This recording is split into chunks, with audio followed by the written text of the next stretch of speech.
We stand, we rise, we kill, alright. We stand, we rise, we kill, alright. We stand up, we rise up to give our lives up for this burden, this passion to burn a lifetime for you.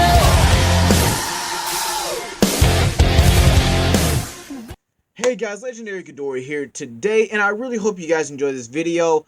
So reasons, right? Reasons. E750 came out, and I'm pretty much going to test him against the Thanator. Reason why I'm using the Thanator is because I had him beat the Indoraptor quite easily. I think it was a murder stomp, or it was at least, the Thanator takes it 9 out of 10 times because he's just physically superior, physically more muscular, and physically outstats the Indoraptor, both by statements from James Cameron, the producer of the Avatar movie, and the game itself, and also the fact that, well, the Indoraptor really has no showing against other dinosaurs except for Blue, and it did poorly. So yeah. Also, if you guys want a Thanator versus Indominus Rex match, I will have that up for you tomorrow, okay? So let's begin here. A quick breakdown. The Thanator is a apex predator on sheer. It's actually a competitor for the Great Leonopteryx, so that should give you some kind of scaling for, the strength of the Thanator, considering that the Great Leonopteryx is able to throw around helicopters like nothing more than toys. This is also the fact that he can take down hammerhead titanotheres. I'm talking about the Thanator, by the way. And James Cameron said it would eat the Xenomorph Queen for breakfast and would actually beat a T-Rex very easily. Now, you might say, oh, that's stupid. Well, no, it's actually not, because, again, this is James Cameron's film, and he's allowed to go by what he would say here. And the fact is, no one challenged him on this word here. And I think that's pretty important here, okay? The Thanator is also incredibly fast, being able to navigate through Pandora like it's very easily. Easily is able to navigate through the terrain as well as its more or less giant bushes and trees. It's actually a master at stealth, especially at nighttime, which is actually where it's a very big problem. So yeah, the Thanator also may possess venom. It's actually a theory. If you guys like to watch Altiori's video on the Thanator, just look up her channel. She's amazing. She's great. So I'm sorry, what was I talking about? The venom. The Thanator actually could be venomous by the way its jaw opens up and extends the front teeth. This is basically how most creatures with fangs actually extend and do inject venom like that. There are certain types of lizards that do this, the Komodo dragon being one of them. And there's, snakes. King cobras, when they bite their prey, they, flex their, when they intimidate, some snakes, when they intimidate their, opponents or rivals, they'll flex their fangs. They'll even adjust their fangs to, attack their prey. And when they, strike, their fangs just pop out. And this is the same thing with the Thanator. While I do think it could physically take down a hammerhead titanothere, I think the venom weakening it will also be much effective here. So honestly, it's 50-50 whether the Thanator is venomous or not, but we have to consider that during this fight. Now, another creature, right? E750 or the Scorpius Rex. The Scorpius Rex is a bloodlusted, insanity-driven dinosaur created by Dr. Wu. It's actually a hybrid dinosaur created basically before the Indominus Rex, all right, and before the Indoraptor. This is basically this is what the Indoraptor could have been, all right, if it didn't have that little intelligence factor. Also, fun fact, the Scorpius Rex actually isn't intelligent, okay? It doesn't think the same way that a Velociraptor would think. This is evident when it fought Bumpy's herd. It was trying to find a way to get through it, but it didn't make that little toe click, where that actually indicates that the raptor is thinking. proving that it's actually not, it's capable of thought, but it's not capable of problem solving for itself, which is actually pretty interesting. It's also able to reproduce asexually, and they seem to not like each other. Jeez, I bet you wouldn't like a clone of yourself if you saw that you could clone yourself. I mean, geez, I probably hate myself too. I'm just saying, like, dang, bro. But anyway, the Scorpius Rex is just ridiculously strong. I would not say it's on the same levels as the Indominus Rex. Now you might say legendary. It took down a Brachiosaurus with its strength. That wasn't strength. If you watch it carefully, right, the Brachiosaurus gets hit and then it shakes its head. This indicates that the Brachiosaurus was hit with a quill, which I'll go into later, and then it passes out. The quill actually, quills are actually sus, and I'll dive into that when I break down this whole video. So, it's actually incredibly strong. Actually is able to overpower and manhandle and even kill a Ceratosaurus. That's insane, considering Ceratosaurus actually gives Stegosaurus and Brachiosaurus that smoke. Yeah. It's also able to literally butcher and kill other dinosaurs. It butchered and killed a Gallimimus with utter ease. I mean, what kind of carnivore wouldn't? You ain't a real carnivore if you just taking your time, just having a hard time here. But anyway, I digress. It was just psychotic. It literally killed 3 Parasaurolophuses back to back to back, like it was nothing. This dinosaur is also incredibly agile, able to climb trees, even goes up to store its prey in trees. Okay, it's actually pretty durable. Actually, it's able to take hits from an Ankylosaurus, albeit it was a lot more scared, or a lot more cautious than the Indominus Rex was. It was also able to take attacks from itself. Honestly, it's a clone of itself, a direct genetic copy, considering they reproduce asexually, meaning that this clone would be capable of the same thing that the other one is doing. It's capable of manhandling and overpowering Parasaurolophus, manhandling, killing Ceratosauruses. So yeah, I do think that this creature is just, I think this creature is just pretty good. It's pretty good and pretty effective. It's pretty strong, pretty durable. Able to take attacks from blue as well. So yeah, the clone would definitely scale off each other. These guys also see in infrared. Basically, they see like all their living targets as red here. It also has an extreme fascination with fire and its quills here. It's able to fire quills capable of venom. This venom is lethal to humans and actually is able to temporarily knock out dinosaurs. It was able to knock out a Brachiosaurus. And here's the thing, it's pretty sus here because a single quill wasn't able to knock out a Sinoceratops completely.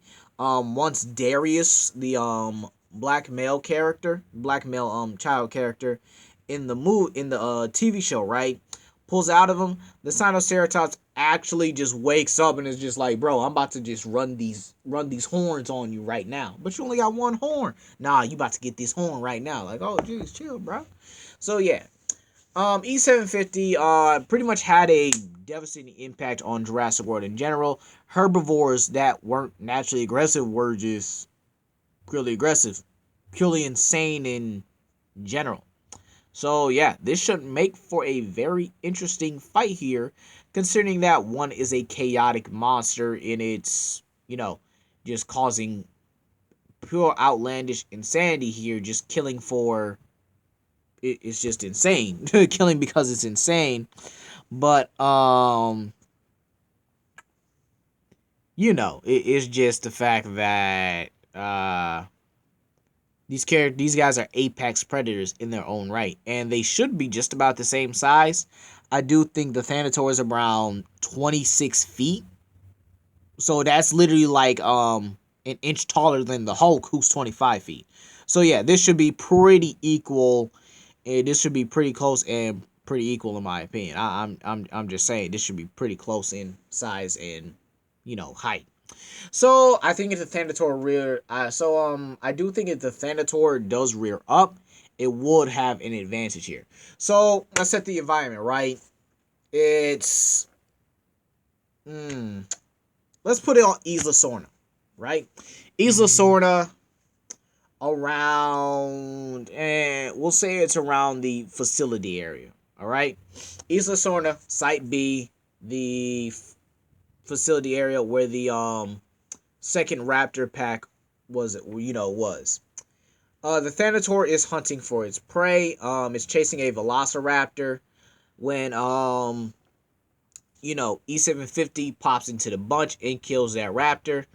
And then Thanator decides to turn its attention to E750, or E750 turns his attention to the Thanator, who's just like, yeah, I'm just gonna find another kill.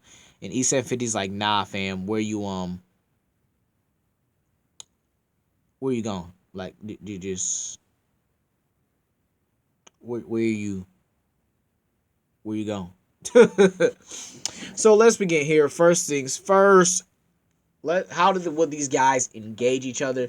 I do think the Scorpius Rex would be the first to roar and actually use its roar to disorientate. It's actually known for that. It's known to disorientate humans, as it's pretty much a loud sonic boom. Like a loud sonic cry there. So I think they would try to roar to see if the Thanator gets disorientated by it, but I don't think the Thanator would be affected by it. I mean, this thing actually is able to deal with a lot more air pressure and air resistance going through its ears than an average human. If you look up Pandora's environment, the air pressure would actually be much greater than on Earth. The gravity is less there, but the air pressure is much greater. Like, if you fell down on, if you if you fell from the sky on Pandora, you would land a lot softer than you would on Earth because there's less gravity, but there's much more air in there. So your head could still theoretically pop like a balloon. I'm just saying, just without context, I'm just saying. Sorry about that sniffle. But yeah, I think they would start off roaring. E750 or Scorpius Rex would try to disorientate the Thanator here, and I don't think the Thanator would be affected by it. It will roar back, have a much more menacing roar. Actually would give E750 like, geez, dang, bro. I guess we running these hands. So I do think these two, I do think E750 would be the first to leap. I do think E750 has a higher leaping height than the Thanator. But that's when I think the Thanator would actually just sidestep it casually. I do think the Thanator is faster than... Oh, sorry about that. Sounded like I had an accent right there. I do believe the Thanator is faster than, the Scorpius Rex here. I also think it's much more stronger here. So I think if these two get into a grappling match here, the Thanator is going to easily pin and throw around the Scorpius Rex. Then the Scorpius Rex takes into the forest. The Thanator follows. And then we see the Scorpius Rex taking to the trees here. But lo and behold, the Thanator is able to run up these trees. And this is when I think the Thanator runs up in these trees. This is when the Scorpius Rex deploys its uses its tail and throws spikes at it. Now, here's the thing though. Are these spikes effective to the Thanator? Can they pierce its hide? Well, a mech with a giant knife was able to pierce it, and the Thanator was bulletproof, meaning that this knife was able to cut it. But you have to understand here, it's about the amount of force going behind that object. I do think the mech obviously is going to hit harder than some bullets. All right, if the creature's bulletproof, that means the mech is actually hitting harder than bullets, hitting pretty much harder than around Mach 1 or Mach 2. All right, and the Thanator being able to literally tank bullets like it's nothing, even to the face, even to its eyes. I really don't think these are going to pierce the Thanator's hide at all. Even if you aim for like a vital area like the eye or something, it took bullets to the face kind of casually and just, was like, give me that gun. This is annoying. All right. So, yeah, I do think that this fight will go on pretty while. I think it's a more like a keep away, a cat and mouse kind of fight here. I do believe that the Thanator will be able to get his hands on the Indoraptor. I just think that it's faster. I do think that it's stronger. And I just think that the Scorpius Rex is just going to really be trying to run around, trying to figure its way out of this situation. I do think that the Scorpius Rex is definitely going to be the one that makes the move that actually gets close here. And is going to be the one that pretty much bites it here. I do think that once the Thanator and him, they jump at each other on the trees, you could say. They grab each other, they're grappling, and they both fall to the ground. As they're falling to the ground, they're biting each other. This one, the Thanator gets his lethal venom injecting bite in, and as they hit the ground, they both black out. I do think that they'll both wake up, and then you see that E750 is on the ground, unconscious, probably still breathing, but has, probably bones in his body broken. The Thanator is more likely heavier, considering it can take down Hammerhead Titanotheres and give someone who, the great Leonopteryx, a fight here, alright? So due to those facts, I have to award the Thanator the win here, at least 9 times out of 10. Just physically outstats it overall. But let me know what you guys think. Please comment down below, like and subscribe, and share with your friends. This is Legendary Ghidorah, and I'll see you guys later.